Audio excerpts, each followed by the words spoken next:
खुद का घर खरीदें या फिर किराए पर रहें, ये एक डिबेटेबल टॉपिक है और इस पर पहले से बहुत से वीडियोस बने हैं, बहुत सारा कंटेंट इंटरनेट में अवेलेबल है। लेकिन क्योंकि आप में से बहुत से लोगों ने मुझे सजेशन दिया कि मैं इस पर वीडियो बनाऊं, तो आज इस वीडियो में मैं इस पर अपनी ओपिनियन शेयर करूंगा।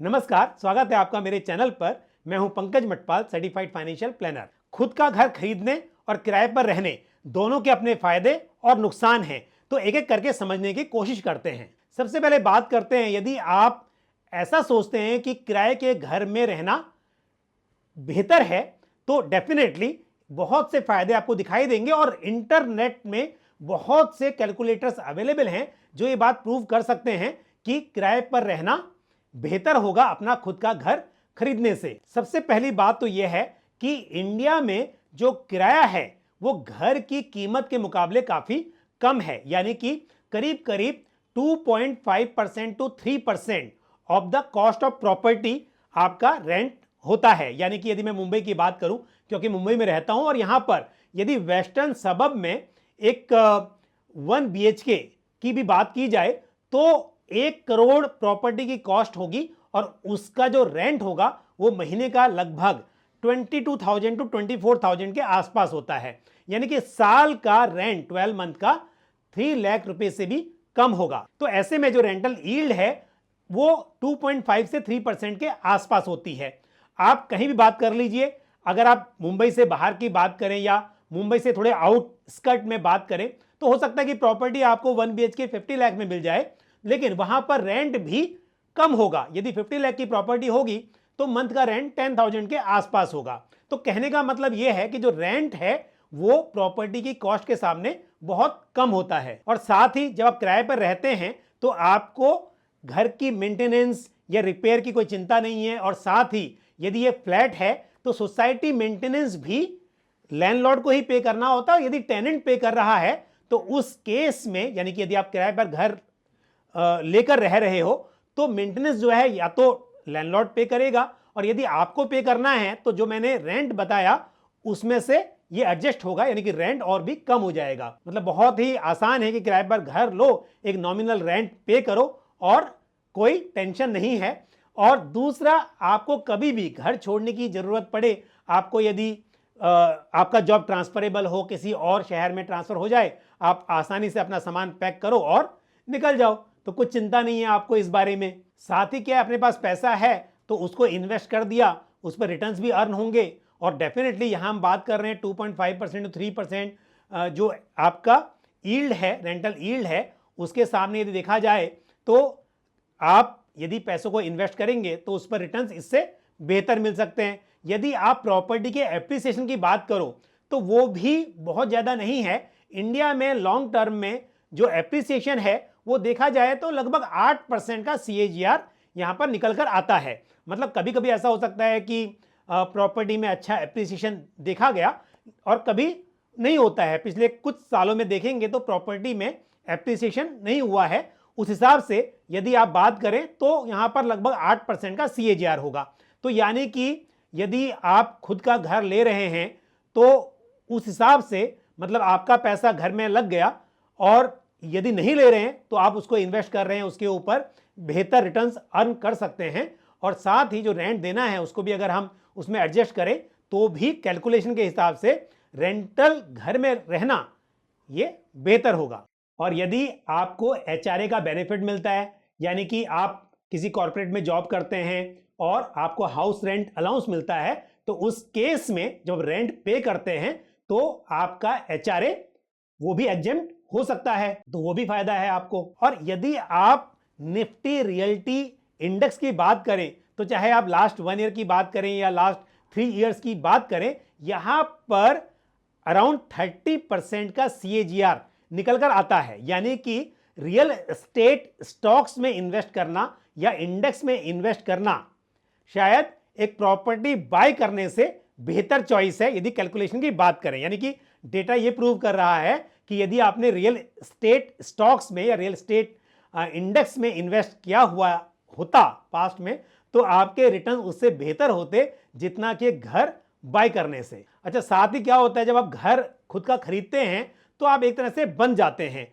मतलब कई बार ऐसा होता है कि आपने घर खरीदा और बहुत सारी उम्मीदें थी आपकी उस घर को लेकर, लेकिन एज पर योर चॉइस वो नहीं हुआ। कई बार तो लोगों को अपने नेबर से भी कंप्लेंट होती है, तो लोगों का कहना होता है कि नहीं, नेबरहुड सही नहीं है, या नेबर्स जो हैं वो उनके हिसाब से नहीं हैं और they are not happy in that house. लेकिन अब क्या है, घर किराए का हो तो ठीक है, डिसीजन ले लिया, घर छोड़ के कहीं और शिफ्ट हो गए। लेकिन खुद का घर हो तो इतना आसान नहीं होता है कि मतलब आप छोटी छोटी बात पे घर को बेच देंगे और निकल जाएंगे। तो कहने का मतलब यह है कि यदि घर रेंट पर लिया हो, आप रेंटल हाउस में रह रहे हो, तो काफी फ्रीडम है, अपने हिसाब से आप मूव कर सकते हैं। और साथ ही जैसा मैंने कहा कि यहां पर आपका रेंटल जो एक्सपेंस है, रेंटल यील्ड जो होती है, मतलब लैंडलॉर्ड के लिए वो यील्ड है, आपके लिए वो एक्सपेंस है यदि आप रेंटल हाउस में रह रहे हैं, तो वो घर की कीमत के सामने बहुत कम है। अब यदि आप खुद का घर लेते हैं तो अपने खुद के पैसे, मतलब ये पूरा पूरा पैसा आपने जोड़ लिया हो और घर खरीद रहे हो, ये रेयर होता है, अक्सर उसके लिए लोन लिया जाता है। तो यदि आप लोन ले रहे हो एक X% रेट पर और आपको ये निकल कर आ रहा हो 8% का CAGR, तो वो भी मेरे हिसाब से मतलब प्रॉफिटेबल नहीं होगा, क्योंकि वो भी आपको उसमें फैक्टर इन करना होगा। जब आप घर के लिए लोन लेते हैं तो 10% से 30% के बीच आपको डाउन पेमेंट करना होता है, डिपेंडिंग ऑन कि आप कितना लोन ले रहे हैं और उस घर की वैल्यू क्या है। उस हिसाब से बैंक डिसाइड करता है कि आपको मैक्सिमम 70% या अप टू 90% भी लोन दिया जा सकता है। तो यदि मैं एक एक्सेल में सिंपल कैलकुलेशन करूं कि जैसे कि अभी इस वक्त पर रेट ऑफ इंटरेस्ट काफी कम है, 6.50% के रेट से आजकल होम लोन मिल रहा है, डिपेंडिंग ऑन प्रोफाइल और डिपेंडिंग ऑन लोन अमाउंट, लेकिन 6.5% के रेट पर भी लोन अवेलेबल है। लेकिन क्योंकि ये फ्लोटिंग रेट लोन होते हैं, तो आने वाले समय में जब इंटरेस्ट रेट बढ़ेगा तो डेफिनेटली आपका भी लोन का रेट बढ़ जाएगा। और ऐसे में यदि आप अपनी EMI को नहीं बढ़ाते हैं तो उस केस में आपका जो टेन्योर है लोन का वो बढ़ जाता है। और या फिर यदि आप जो ओरिजिनल टर्म है उसी में आप लोन पूरा करना चाहते हैं तो उस केस में आपको अपनी EMI बढ़ानी होगी। तो आज की डेट में यदि मैं कैलकुलेट करूं, मान लीजिए 1 लाख रुपए का एक अमाउंट है और 6.5% का रेट ऑफ इंटरेस्ट है, तो EMI अगर कैलकुलेट करें तो सिंपल PMT का फॉर्मूला आपने यूज किया, रेट जो 6.50% है डिवाइड बाय 12 कर दिया, और 240 मंथ मैंने रखा है क्योंकि यूजुअली 20 ईयर्स का लोन अक्सर लोग लेते हैं, तो 240 मंथ्स और 1 लाख, तो ये निकल कर आता है 745, यानी 1 लाख रुपए के लोन पर 745 की EMI। और यदि रेट ऑफ इंटरेस्ट 8.50% हो तो ये EMI हो जाती है 867 या 868 रुपीज। तो कहने का मतलब ये है कि 1 लाख के सामने जो EMI पे कर रहे हैं, अब मान लीजिए आपने जो लोन लिया वो आपने ले लिया 80 लाख का, 1 करोड़ की प्रॉपर्टी है और 80 लाख का आपने लोन लिया। अब अगर 50 लाख की प्रॉपर्टी की बात करें, 40 लाख के लोन की बात करें तो हाफ कर सकते हैं। ये सिंपल एक कैलकुलेशन पर्पस के लिए मैंने राउंड फिगर लिया है।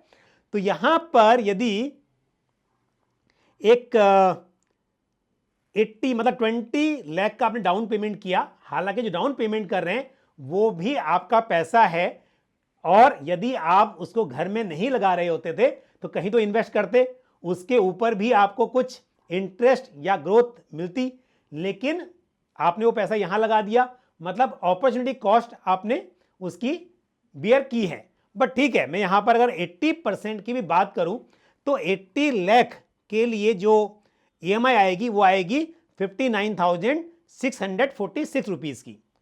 अब क्या होता है, जब आप EMI पे करते हैं तो उसमें से कुछ पार्ट जाता है लोन रिपेमेंट की तरफ और बाकी चला जाता है आपके इंटरेस्ट में।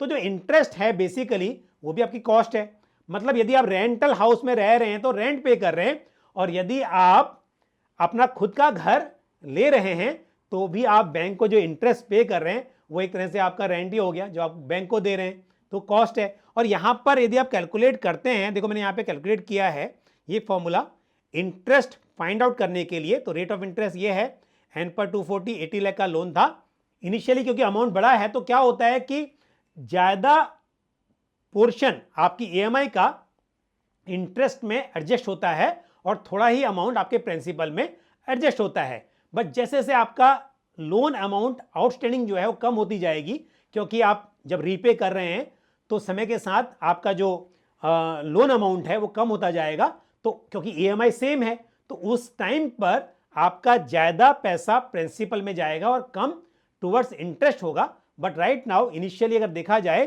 तो यहां पर आपने ईएमआई कितनी पे की, 59,645, यानी कि मैं अगर देखूं आज के रेट से भी तो इंटू 12 करते हैं और ये आपका हो जाता है 7,15,750। इतना पैसा आपने एक साल में बैंक को पे कर दिया।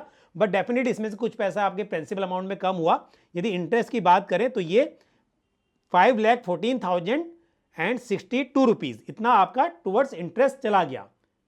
तो आप देखिए अगर इस पैसे की बात करें पर मंथ तो 42,838 रुपीज़ आपने टुवर्ड्स इंटरेस्ट बैंक को पे कर दिए। और खुद का घर आप ले रहे तब, यदि आप किराए पर रह रहे होते थे तो क्या होता, ये 80 लाख रुपीज़ यहाँ पर लोन लिया, 20 लाख अपना इन्वेस्ट किया, उसकी जगह अगर एक ऐसी प्रॉपर्टी लेते तो महीने का 22,000 24,000 का आपका रेंट होता। लेकिन आने वाले समय में जैसा मैंने कहा कि जैसे जैसे आपका लोन रीपे होता जाएगा ये इंटरेस्ट अमाउंट कम होता जाएगा, लेकिन क्योंकि इंटरेस्ट रेट बढ़ेंगे भी तो वो भी आपको देखना है। तो कहने का मतलब है कैलकुलेशन के हिसाब से देखा जाए तो डेफिनेटली ये बहुत महंगा सौदा है खुद का घर खरीदना।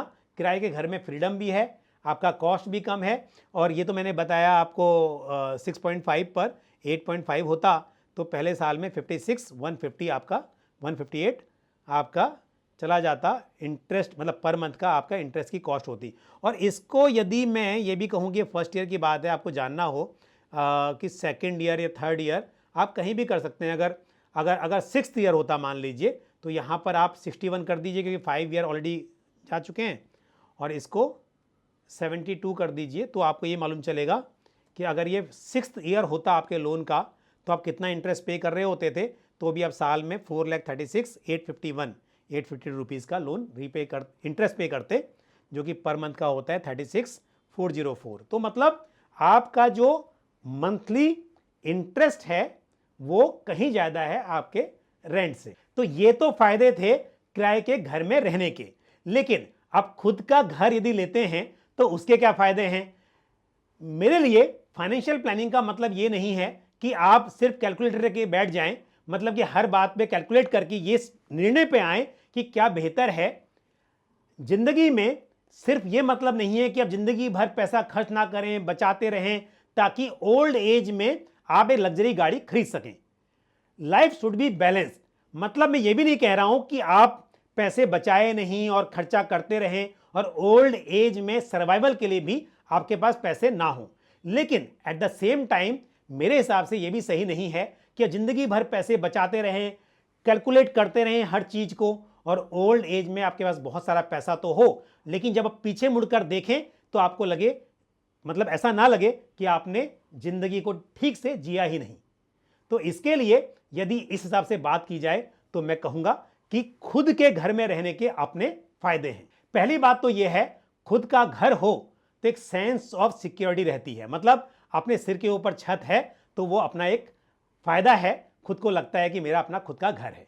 दूसरी बात, समाज में यह भी देखा गया है कि लोग आपका घर, आपके कपड़े, आपकी गाड़ी देखकर आपको रेस्पेक्ट देते हैं। तो कई बार ऐसा होता है कि आप सोसाइटी में रह रहे हैं और आप किराए के घर में हैं, आपने तो कैलकुलेशन की और ये सोचकर आप किराए के घर में रहे कि आप उन लोगों से ज्यादा स्मार्ट हैं जिन लोगों ने खुद का घर लिया है। लेकिन अक्सर लोग आपको अलग नजर से देखते हैं, उन्हें ऐसा लगता है कि ये व्यक्ति घर खरीदने लायक नहीं है इसलिए किराए के घर में रह रहा है। आपका स्टेटस, आपकी इनकम उनसे कहीं ज्यादा हो सकती है, लेकिन कहीं ना कहीं ये बात आपको कभी ना कभी थोड़ा फील हो जाएगी या वो लोग करवा देंगे। हो सकता है कि आपने कभी एक्सपीरियंस ना किया हो तो आपको मेरी बात ये शायद ऐसी ना लग रही हो, लेकिन यदि इन जनरल आपका सैंपल साइज बड़ा हो तो आप मेरी बात से एग्री करेंगे कि इंडिया में ऐसा अक्सर होता है। अब दूसरी बात क्या है, जब आप किराए के घर में रहते हैं तो वहां पर अक्सर